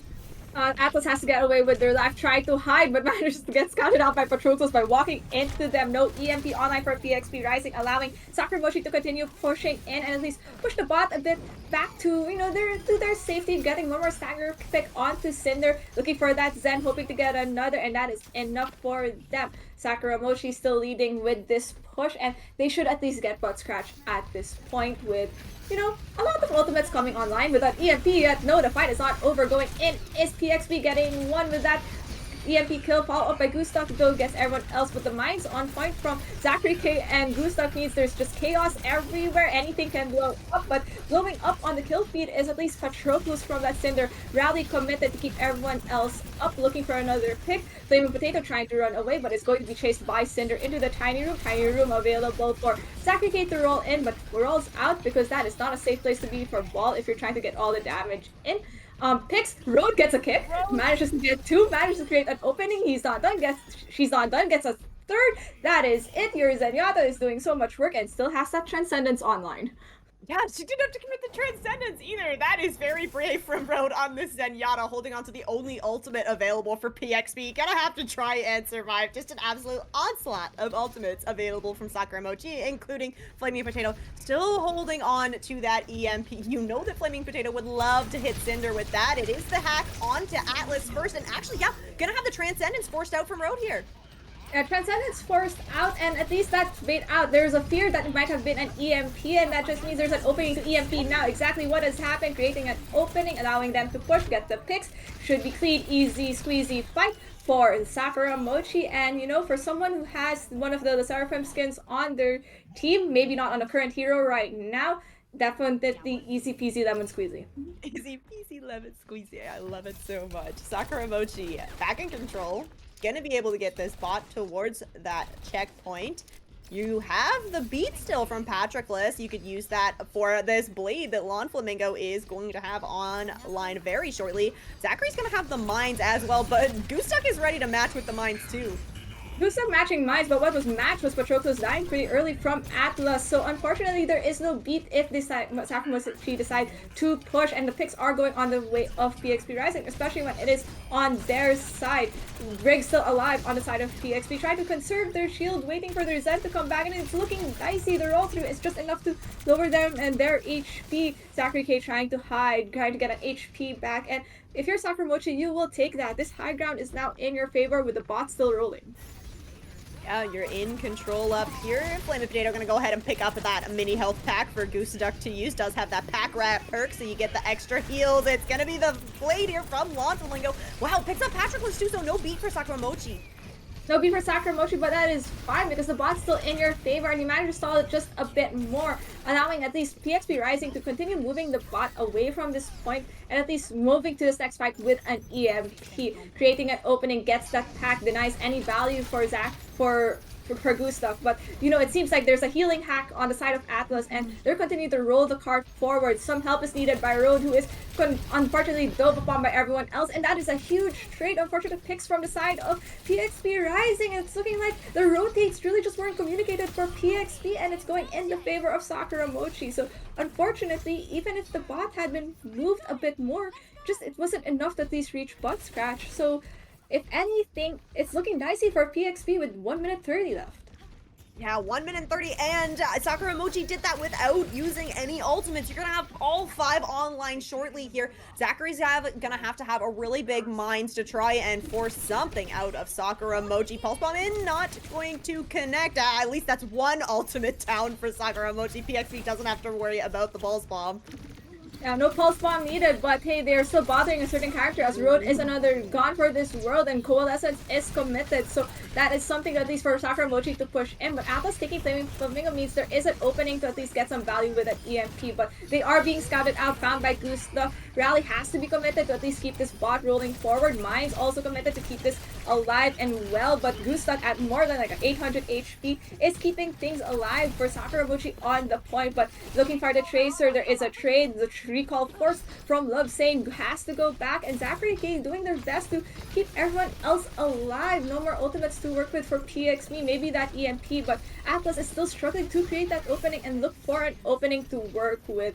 Few more seconds on the clock. This is looking dire. 25 seconds for the team, and Cinder doing their darn best to at least peel for their Juno, who is really the first to pick from these coordinated dives. And for Sakura Mochi, they've opted to give some space, knowing that the EMP is incoming and EMP is being committed by Atlas, but doesn't really get much value. Maybe it gets Patroclus, but that counter EMP, huge. But the picks maybe not on their way. Gets 5, another pulse, that's a stick. That's an even fight for at least PxP Rising. I think they are up 1, but with the HP dying really low, this is looking very dire. Love Saint, I think the only one left on the point to try to stall it, tries to get this Juno, manages to miss the health back. The Juno gets the health back instead, and they are forced to hide with 5 HP. It is no safe place to hide into these sights of the Wrecking Ball, but it is overtime. Zachary, they have to stay on because once they leave, there is no one else there. It's only them and the Juno to keep things alive. But hey, your Juno has an ultimate, and Zachary K is yet again close to mines.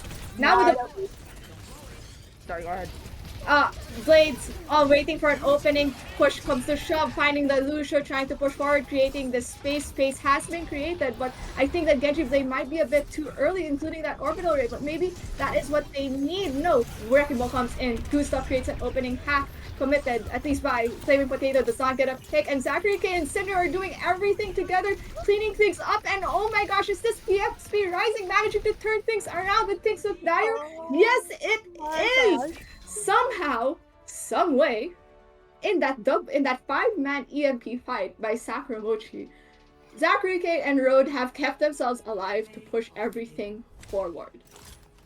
At the end of the day, PxP Rising takes the win.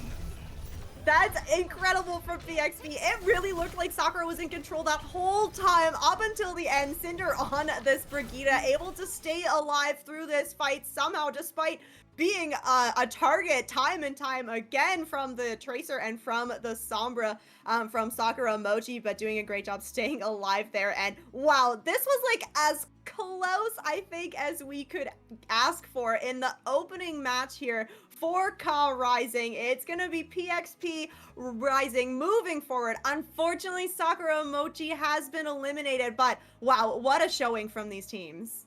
Definitely, and for one thing, at least Sakura Mochi has shown that they can fight tooth and nail for each of these fights. They have spectacular ideas on how they want to fight a point. They know what their win conditions are at the end of the day. So there is stuff to work on. This 3-2 score it's just there to show that they can compete, they can keep up. There are just maybe things to work on, and sometimes that's just how the cookie crumbles.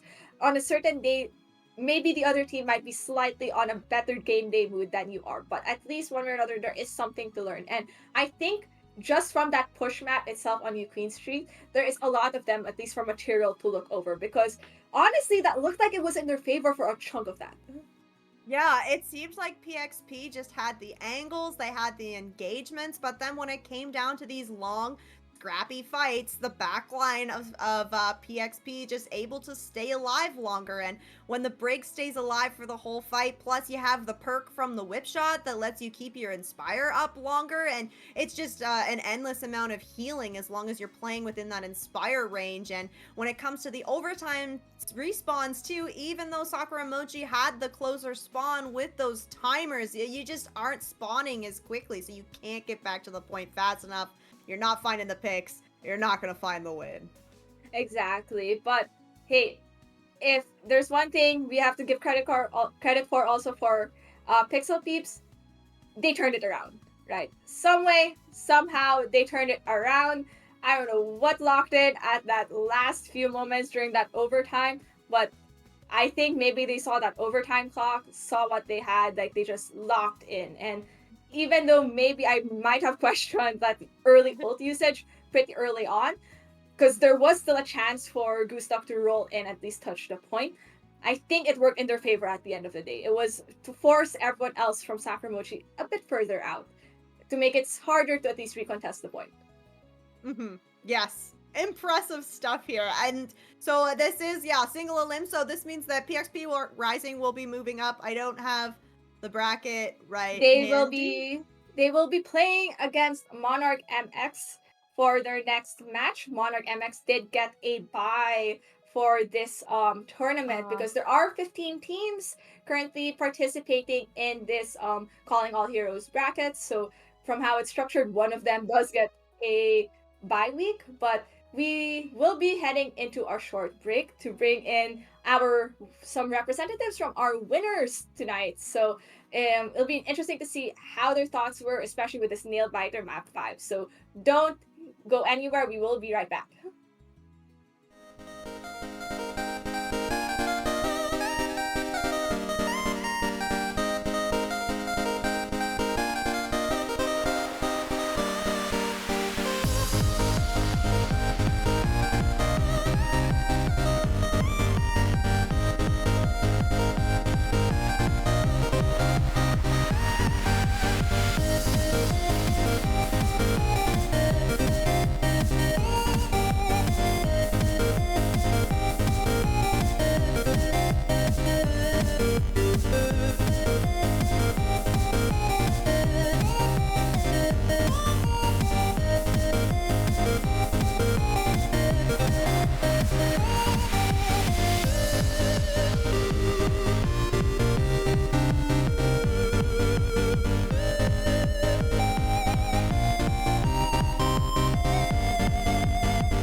And we're back here at the Calling All Heroes VC. And hey, we've got someone from the side of PxP Rising to tell us about how everything is going. We have Cinder, the main support of this crew. Cinder, welcome to the channel.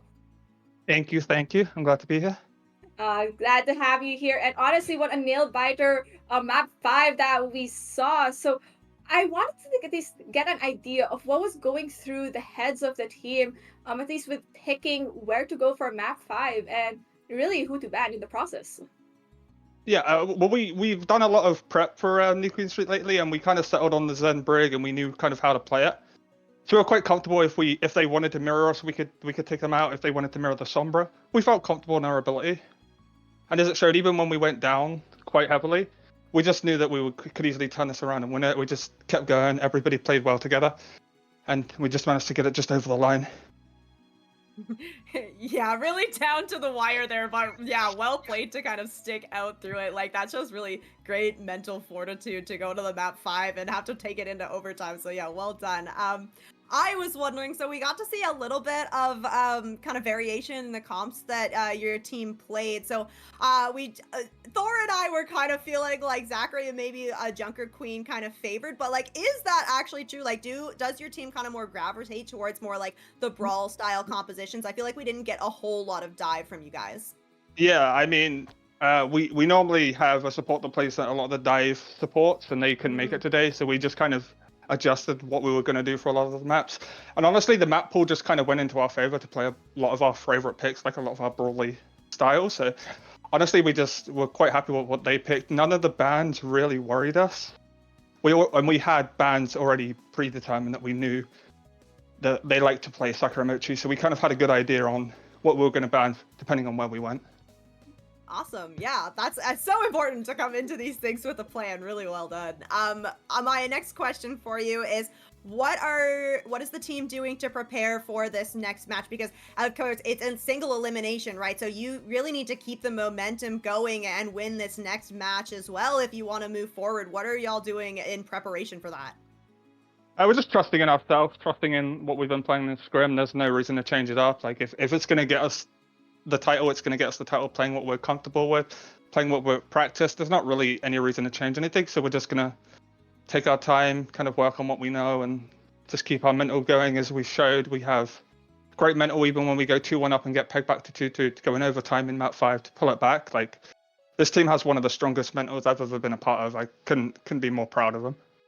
Oh yeah, I think I 100% agree with that. These strong mentals. I've at least seen Zachary K at least play for some of these teams and how they shot calls, so I could see where it is coming from. So great job for at least keeping that mental up and not letting the lost maps deter you. But before we close off, is there anyone you want to shout out? This or anyone in the team or who the team wants you to shout out to? The floor is yours. I think firstly, it has to be Sakura Mochi for an amazing 5-match series again. Every time we play them in every tournament, it's always such a banger. Pat always comes super prepared with the team. Like, we always know that it's going to be a absolute slugfest. Again, it was. Unfortunately, there was no clash, 16 ult dump, single point, 18 minutes long, or whatever it was back then. So we're glad about that. But I think honestly, just the team, like as one of the older members, probably in Rising, not even just my own team, like having players that really trust in the calls you make, trust in your ult management, trust in what you say, and just follow you no matter what you say. It's huge. It's really a good confidence booster for the team to come out with this win, and we just push on for the next round. Yeah, that is great words to hear. Really respect also for, the team that you just played against. But thank you for dropping by, sharing some few words about, Pixel Peeps with us. So it's great having you at least drop by for this call, Cinder. Lovely. Thank you. Thank you, guys. Bye. Thank you. Bye. Bye. And that was Cinder with PxP Rising. Now, we are about to close off for the night, but we are returning on April 2nd around the same time, 8 p.m. EST, for the next matchups for next week. Because if I remember right, at least next week are, I think, the round 2 matches. And this time around, I think there should be at least one of the 4 matches for next week is going to be streamed. And I think that might be set quarterfinals, yes. So Don't go. So pretty much April 2nd, still around the same time, and we look forward to seeing you. My name's Tori Maya. I'm your play-by-play caster. Rain is your color caster, and behind the scenes, making sure this production really goes smoothly well is our production staff with Echo and Hippie, who was doing our observing for a while. So thank you all to them. But that is pretty much all for us tonight. Enjoy the rest of your night and have a good night. Have a good night.